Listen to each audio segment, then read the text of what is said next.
recognizing this is a spiritual thing we're doing, not just an economic thing we're doing. Really, it's a spiritual thing first, right? Right. So, this is Blair Durham with Black Wall Street Today, your media hub for all things Black entrepreneurship, politics, news, and events in Hampton Roads and beyond. When I say black, y'all say Wall Street. Black Wall Street. Black Wall Street. When I say black, y'all say Wall Street. Black. Blair Durham serves as co-president of Black Brand, the Hampton Roads Regional Black Chamber of Commerce, where she leads the charge in identifying and implementing solutions for closing the wealth gap, raising the next generation of entrepreneurs, and empowering the community to embrace the concept of common unity. Her social justice passion was birthed during her undergraduate career at Virginia Tech, where she studied social justice while helping to build a platform for the same. Blair is a wife and homeschooling mother of two who enjoys gardening and other outdoor activities in her spare time. Family, let's welcome Blair Durham to the Minding My Black Business podcast.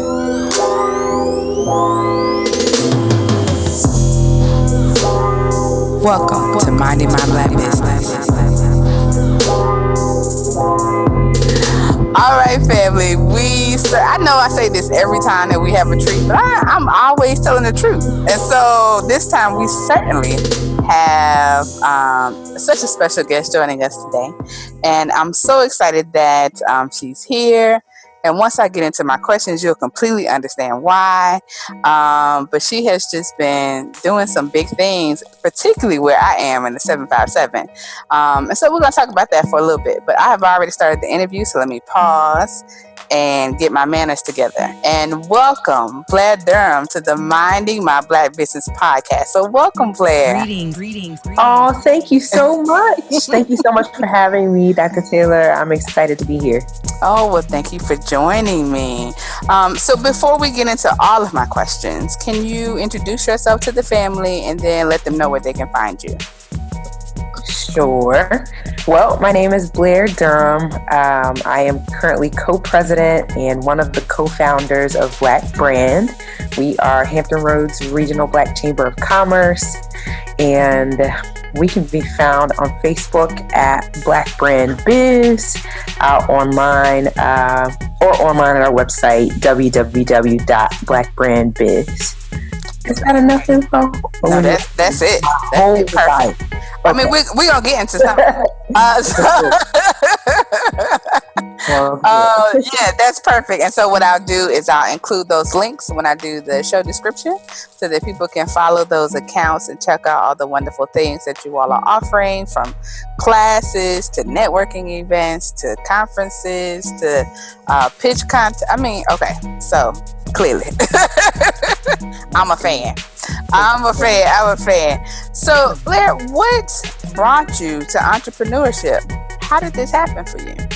It's funny because prior to Black Brand, I had been trying to enter the entrepreneurial realm via multi-level marketing, via it's funny, I actually started a business called Found for Words, where my mission was to empower small businesses about 10 years ago.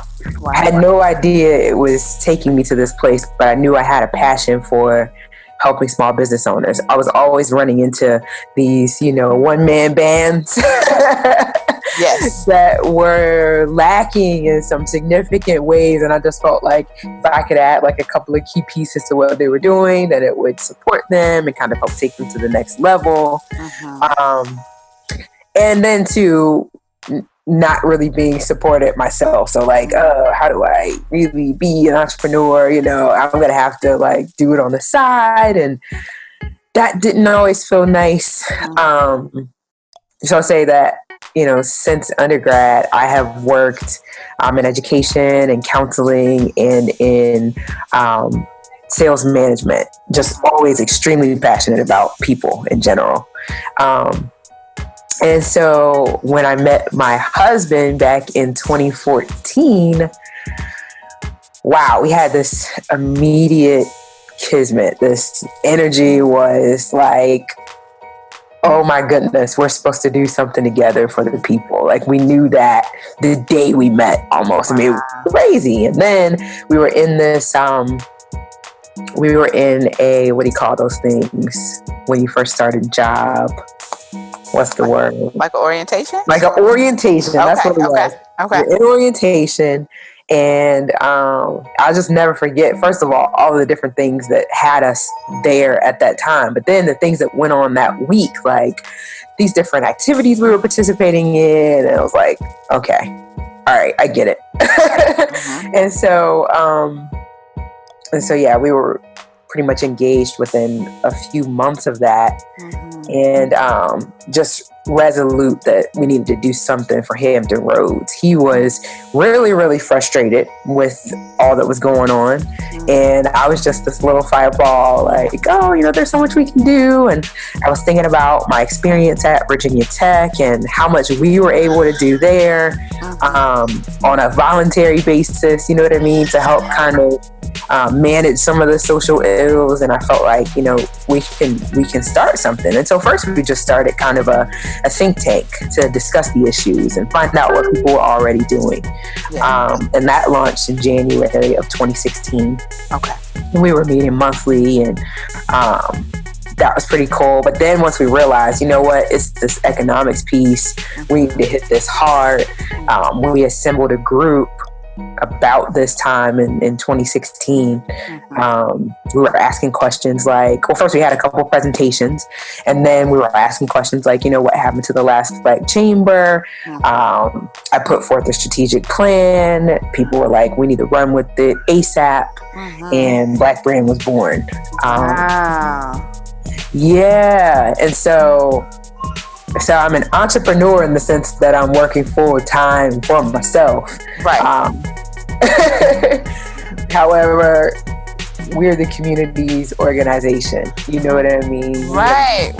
Yeah. So we're not yet funded for me to be able to draw an income. Right. But man, I'm probably working 80 hours a week off that. Gotta be, because I literally see you everywhere. And I'm like, how'd she get there? And she did too. And it's I don't even know. It's the Lord's baby. Right. Just keep going to the land that I'm going to show you. You were definitely sowing some seeds, and I love it. And that actually leads very nicely into my next question in terms of Black Brand. And because I remember, so I'm not originally from Virginia. I got here in 2012. Yeah. And so around about 2015 is when I started to think about entrepreneurship and actually, doing the formal processes of getting the LLC, blah, blah, blah. And so I remember having questions at that point about other businesses. And I remember people talking to me, a couple of folks talking to me about the Black Chamber of Commerce. And that it was sort of defunct at that point. And so after some time, I sort of looked back again, and that's when I started to notice Black Brand that popping up. So I am curious, why take that on? Why revitalize? Why rebuild the Black Chamber of Commerce? Ooh, wow. So I would tell you that the why that I thought that we had is totally different than the why that I now understand. Okay, so I'm ready for this. Yeah. Yes, this thing is deep, man. So initially it was, just looking at the various statistics associated with Hampton Roads. First of all, you're talking about a lot of Black people in Hampton Roads. Portsmouth, for example, 55% Black people. Norfolk, right around 35%. Over 500,000 African Americans in Hampton Roads. Wow. That's some pretty big numbers. That's significant, yeah. And then when you look at the spending power, you're talking about close to $10 billion. You know what I mean? That Black people are spending in Hampton Roads every year, right? And so with those kind of numbers, you would think there would be some translation in terms of an opportunity structure, at least, even if not, power. but Right. an opportunity structure, right? But instead, you're talking about the fact that Virginia makes more referrals to the school to prison pipeline than any other state. And then you're talking about it really being concentrated in Norfolk, and then at that time we were number 3 for police brutality. Just like, and then my husband and I both working in counseling, we're looking at human trafficking, and understanding prostitution and understanding the drug culture here and understanding the housing crisis. And just feeling like, okay, so there's a ginormous missing piece here, and then summer of 2016 is when Hidden Colors, and I don't know if you saw some of those documentaries. What was the other one? Generation One, I think it was. There were several that just looked at the economics piece. And so feeling like we could leverage our skill, and our network to be able to build something. Now, what I'm realizing is, when I think about the term chamber, I think about the heart, and I think about the fact that in order for us to have a solid economic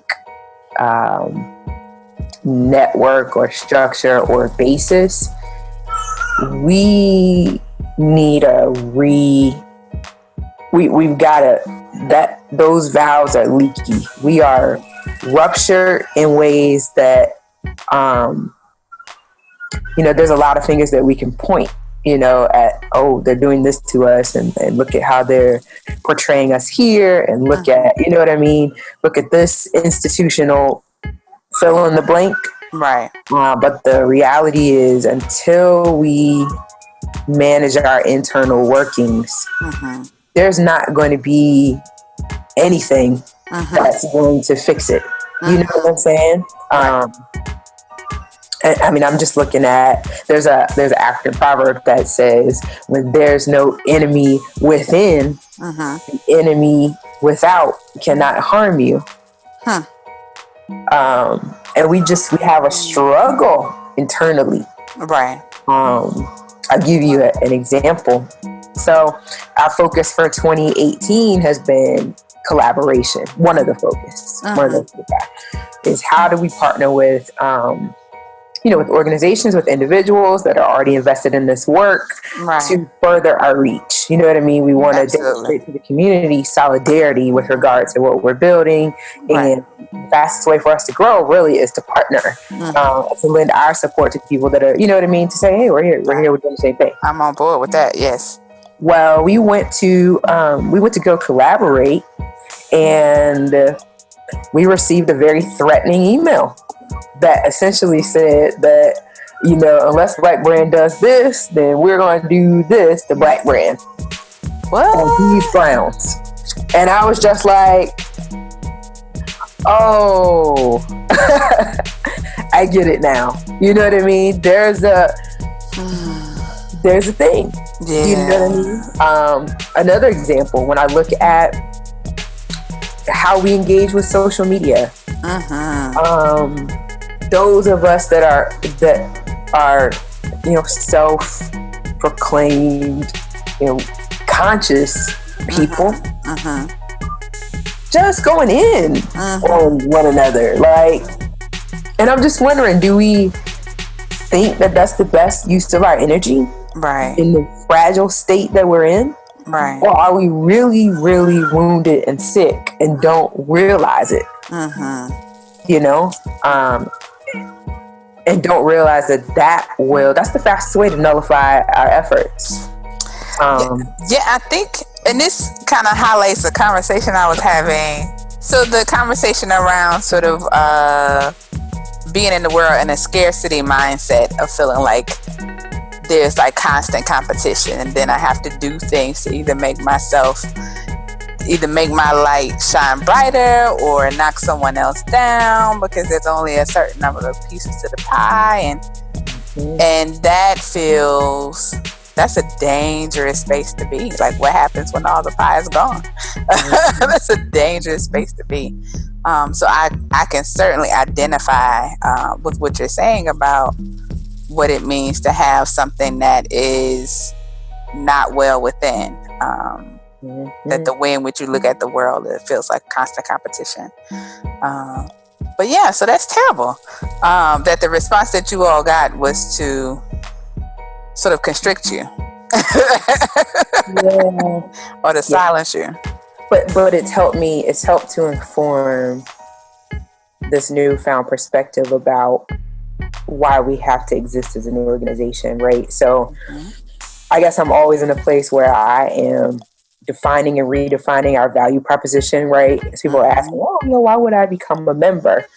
Well, joining your local Black chamber is a demonstration of economic solidarity or social justice with the tangible benefits of frequent networking, business education, and political advocacy. And posited that way, you see some different light bulbs going off. Why should I demonstrate economic solidarity?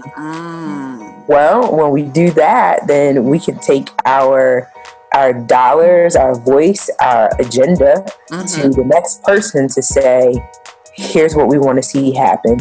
And this is the result of, or this will be the result of doing that thing. You know what I mean? Right. And this would be the result of not doing that thing. And that could be, at the government level or wherever it is that we need to see something happen on our behalf. And that represents a mindset shift, right, as well. So it's a work. Yeah. That sounds like an understatement, but yeah.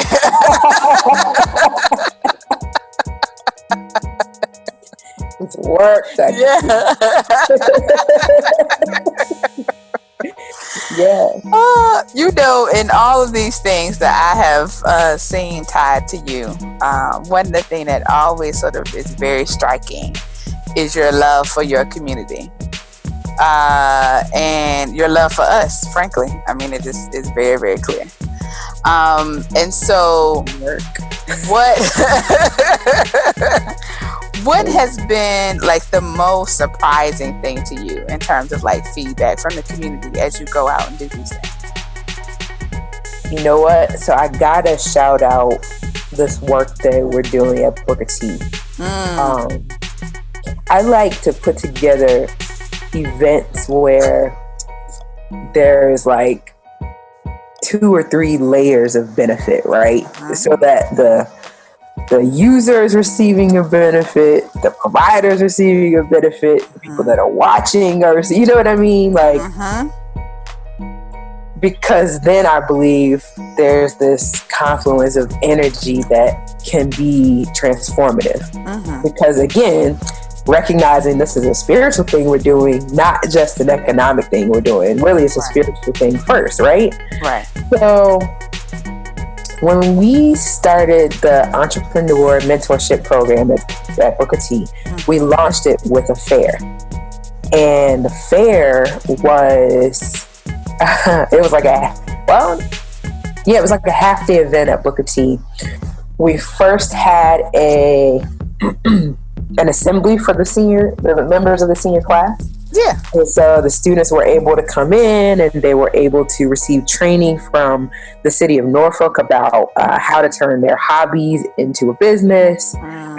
They were able to hear a performance called 10 Rules to the Business Startup Game by Clarence Harris, who's a CPA, but he's also like an incredible rapper who's going to be like pioneering this thing called Success Rap, which I really believe is going to be a game changer for our community.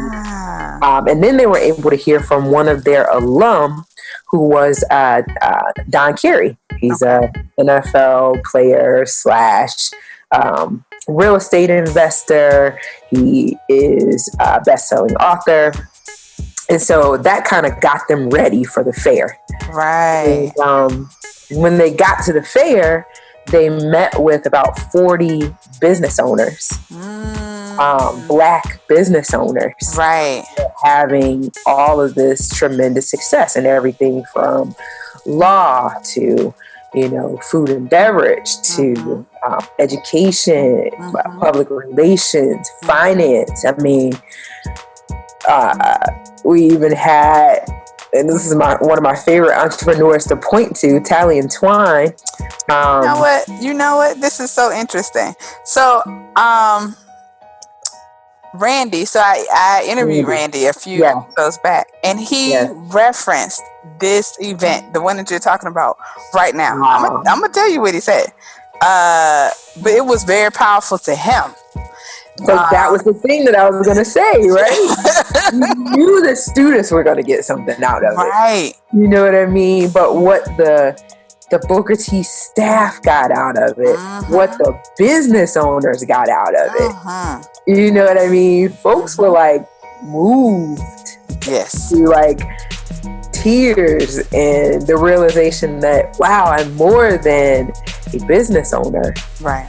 I am a community leader. Absolutely. I am a part of the village that is going to transform Black people, and I have a responsibility with that I maybe didn't even consider until now.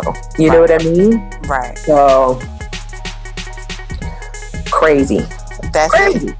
That was a surprise. It was a welcome surprise because it felt like a $10 million paycheck. That's really what it felt like. It felt like this huge return on this investment. You know what I mean? That's just compounding lots of interest toward what we're doing.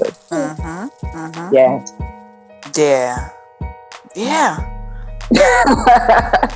No, I'm just thinking about that. And particularly how he talked about his own process of, at first he wasn't going to do it because I'm so busy, and but then somebody stopped him and made him thinking about it, and I think it might have even been you. He didn't mention a name, and so he blocked the time off and went. And so much like what you're saying, just to sort of see young people's reaction. Can you imagine that? Because I know good and well when I was in high school, ain't no Black person showed up. No. With a beautiful display of $200 and $300 watches that they patented and sell from Portsmouth. Right. You understand that? That's what he was saying. He's like, I had never seen that before. Never heard of it. And I said, his mouths were open.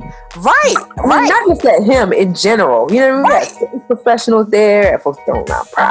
They were just like, wow. Exactly. I had to be a business owner. Right. Right. Yeah, so, just the idea that, at least part of the glass box is being removed. And, your ideas of where we can be. So, has been expanded. So, okay.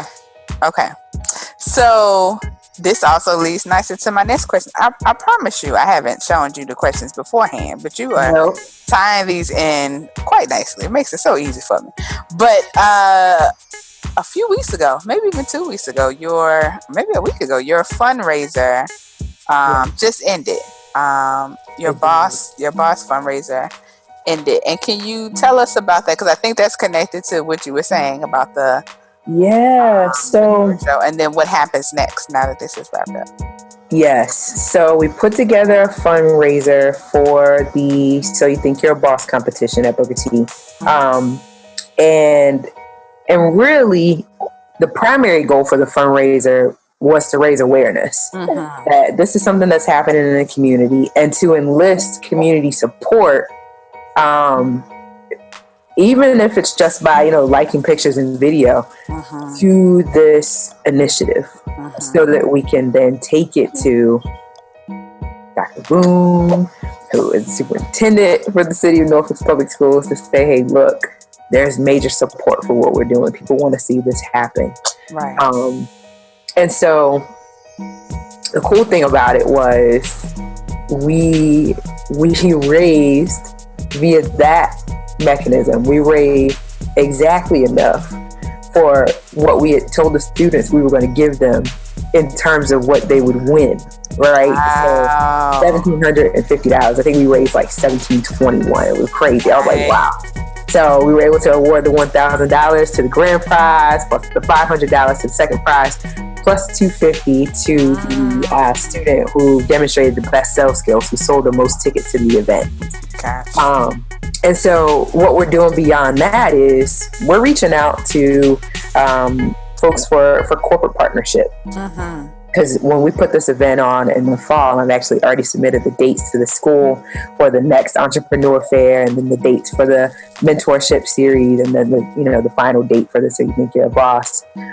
Is to be able to say, for example, J&K presents, you know what I mean? That's it, right. Culture presents, Yeah. Black Biz presents. Yeah.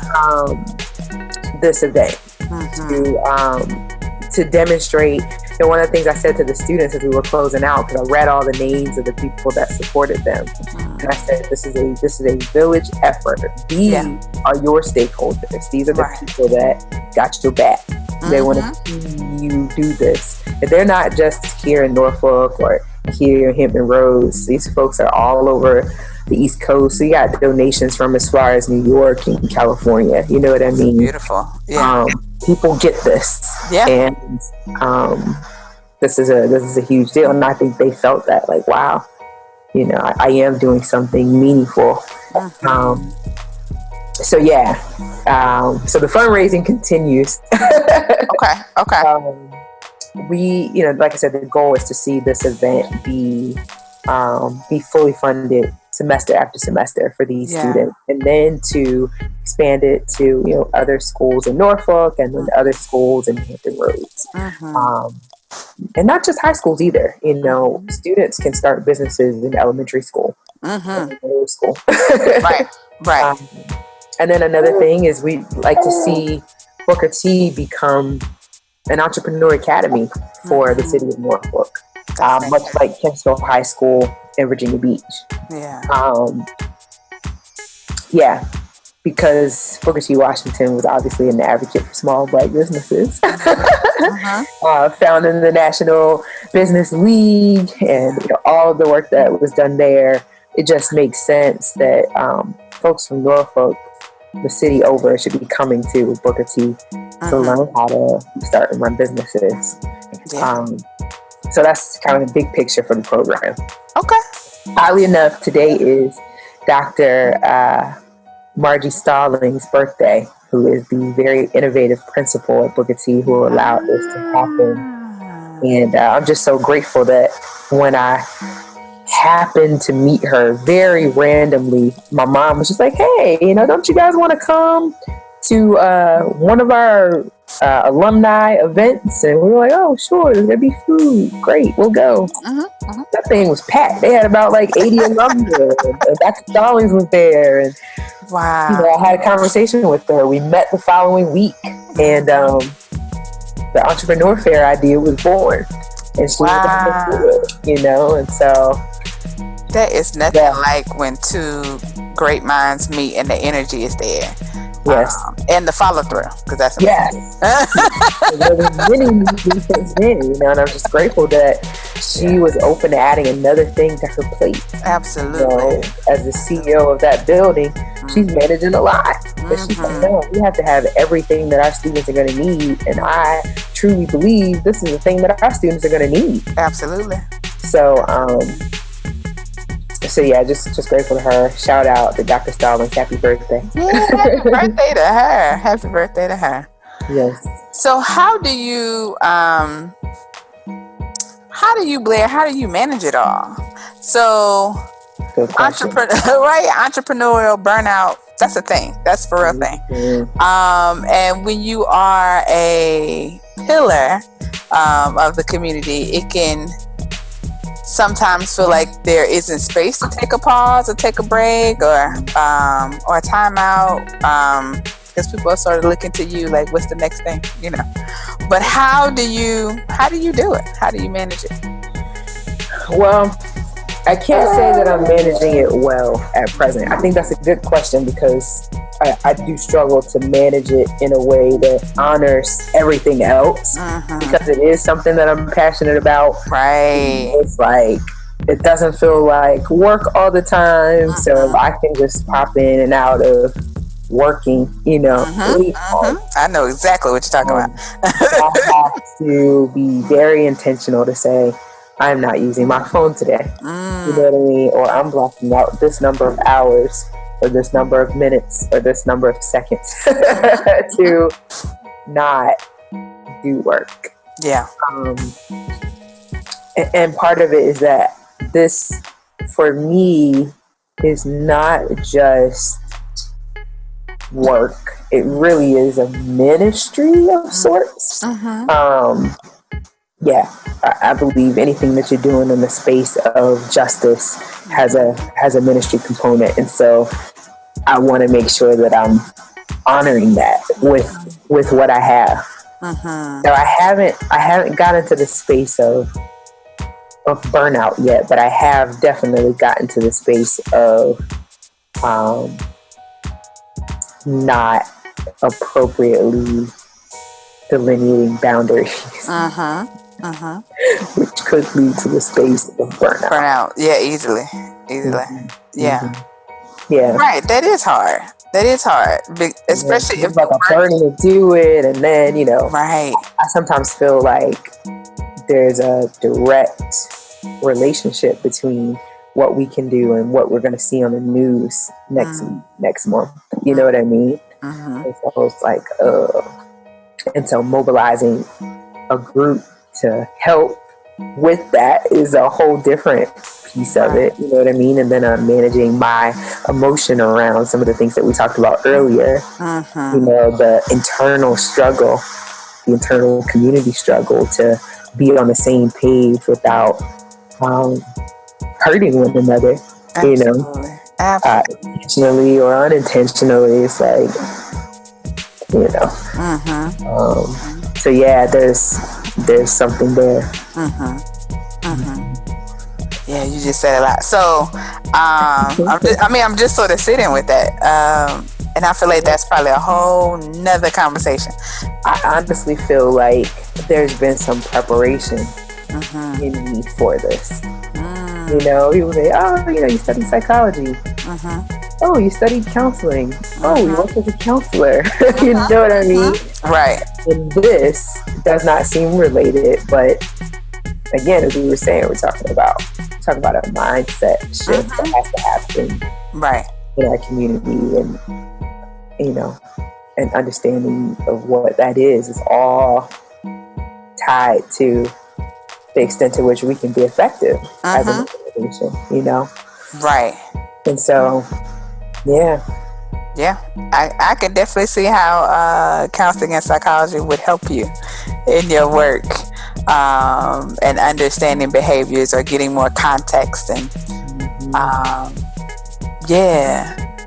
because I think it could be easy to sort of get in a space where you sort of lend yourself to being more frustrated as opposed to more curious, and the way that I've seen you sort of move throughout the community is one of not just curiosity but connection, and so I get that. Okay. You really spawned like 15 more questions, but I'm gonna stop just for the sake of time. So what I think that means is you're gonna have to come back. Really? Oh man, I would love to come back. Yeah, I'm serious. Yeah. Anyway, so before we conclude, I'm still like marinating on stuff that you said. So before we conclude, I'm serious. I hope you, I'm definitely passionate, I know that. No, I'm enjoying, completely enjoying everything that I'm learning, and your perspective. Okay, so we're gonna do this before we go, because I always have to know. What does minding my Black business mean to you? Wow. A lot. with really embracing the perspective that Black business ownership is a responsibility beyond providing economic footing for one's family. Right. It really is a leadership role in our community. And I just don't think that could be understated, because like I said before, we really are in a fragile space. We are doing more than we've ever done, or we're getting back to what we were, depending on how you want to look at it. More Black women are obtaining PhDs than probably any other sector of the population, and we're opening tons of businesses, but our heart is not there. I don't know that we are that we've kept up mentally or emotionally with our forward progress on the economic front. So minding my Black business means we've got to be careful to do that inner work as we are embracing all of our skill sets, as we're leveraging our talent. We have to be even the more conscious about who we are, the being part that needs to be where the doing comes from. So healing that so that it can be where the doing comes from, if that makes sense, because I'm concerned that if we continue to do out of the space of scarcity, drama, we aren't going to reach that goal. And we could do more damage. We could do more harm than good. Right. Yeah. Individually and collectively. Right. Well, I think each of those things just pushes other people away. The scarcity and the drama that breaks all those ties. Yeah. So I also believe there's more that we all need to be doing as well. And sometimes I get on the soapbox, about not only are we great entertainers, but I also think we have a palette for entertainment that might be too robust. We want to be engaged all the time with something that is bringing us, and maybe that comes from having had a lot of trauma, but I would that we would tap into ways we can build more. You know what I mean? With our time and our energy. So that's what it means to me. All right. Well, that's fantastic. So thank you, Blair, for your wisdom. Thank you for your service. And thank you for your support of us. Thank you so much for this platform. I believe it to be really innovative and necessary. And I'm excited about the work that you're doing for Black entrepreneurs, with Black entrepreneurs.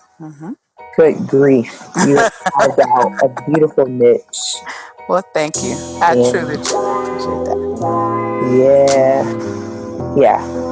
I look forward to you joining our organization.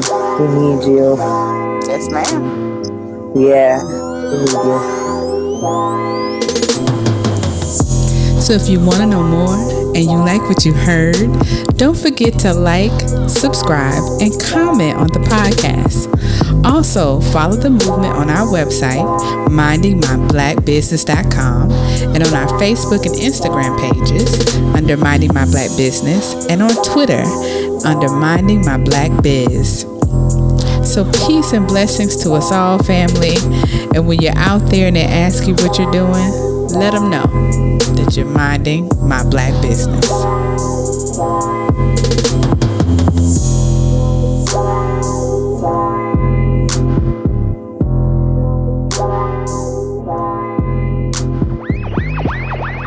Stay with us online at Black Wall Street Today on Facebook and Black Wall Street Today on Instagram, and then follow us on Twitter as well at BWS Today. We look forward to talking again next week. Have a wonderful week. I have said and I will continue to say that the most important priority for the Black community is the Black community, not a particular political party. Hey yo, when I say Black, you say Wall Street. Black Wall Street. When I say Black, you say Wall Street. Black. When I say Black, you say Wall Street. Black. When I say Black, you say Wall Street. Black. Black Wall Street. Black Wall Street.